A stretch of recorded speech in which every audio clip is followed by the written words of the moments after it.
Take a high-precision prism. Walk outside on a sunny day. Split a beam of pure white sunlight into its raw code. You will see red. You will see green. You will see blue.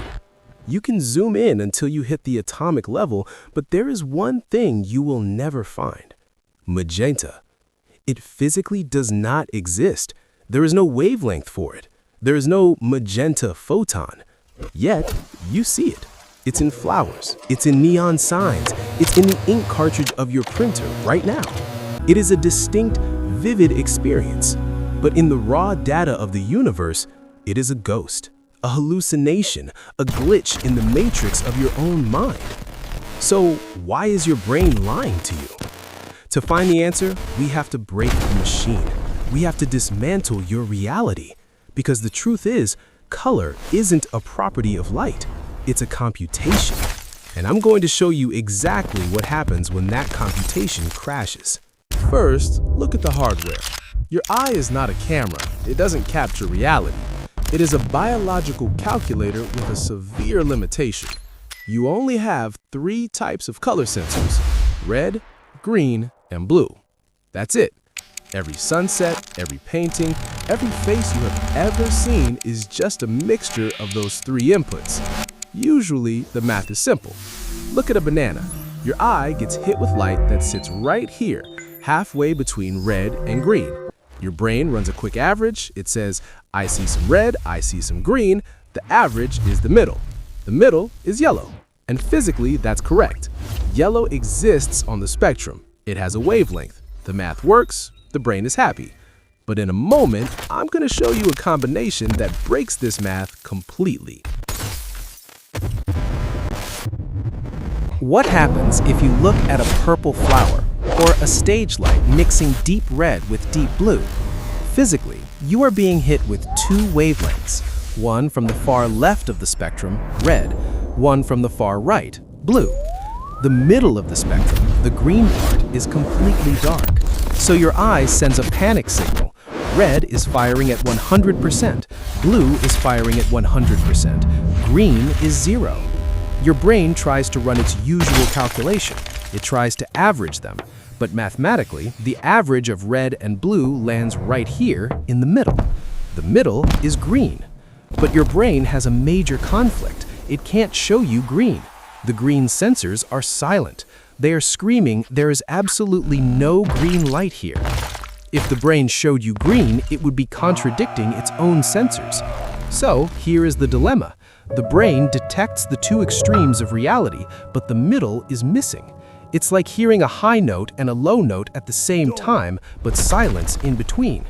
It is a paradox. The linear math of the universe has failed. So, what does the brain do? It cheats. To solve the paradox, the brain bends the straight line of physics into a circle of perception. This brings us to Sir Isaac Newton. In 1704, Newton was playing with prisms and noticed this exact problem. He saw that the spectrum was a straight line, red on one end, violet on the other. They never touch. But he realized that to our eyes, red and violet look similar. They seem to want to blend. So Newton did something radical. He drew the world's first color wheel. He forced the 2 ends of the spectrum to meet. He turned a linear physical reality into a circular psychological one. But when you curve a line into a circle, you create a seam where the ends join. You need a bridge to connect red to violet. That bridge is magenta. Magenta is the brain's error code for non-spectral input. It is a color constructed entirely by neural processing to make sense of a physical impossibility, seeing the 2 ends of the rainbow without the middle. It serves as the psychological glue that stitches the linear spectrum into the loop Newton drew. This is why you will never find magenta in a rainbow. A rainbow is the raw data of the universe. It goes red to violet and then fades into invisibility. There is no point where red and violet overlap in nature. It requires a biological observer to force them together. Think about what this implies for your life. We tend to assume our eyes are windows to the world. We believe that if we see something, it must be there.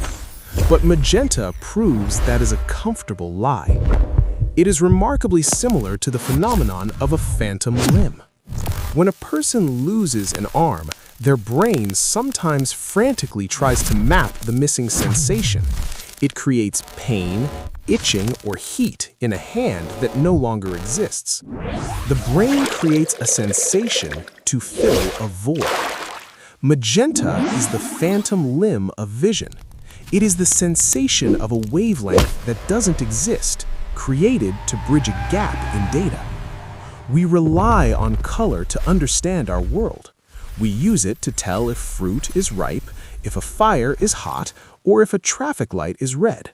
But this specific color is a stark reminder that what we see is not what is there. It is a user interface.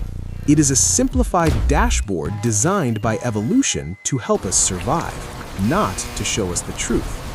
So, the next time you see a bright pink neon sign, or a fuchsia flower, or even the magenta ink on a printed page, remember this. You are looking at something that has no wavelength. You are looking at a color that defied the laws of physics to exist. You are looking at a glitch in your own mind. And honestly, that is far more beautiful than just a wavelength.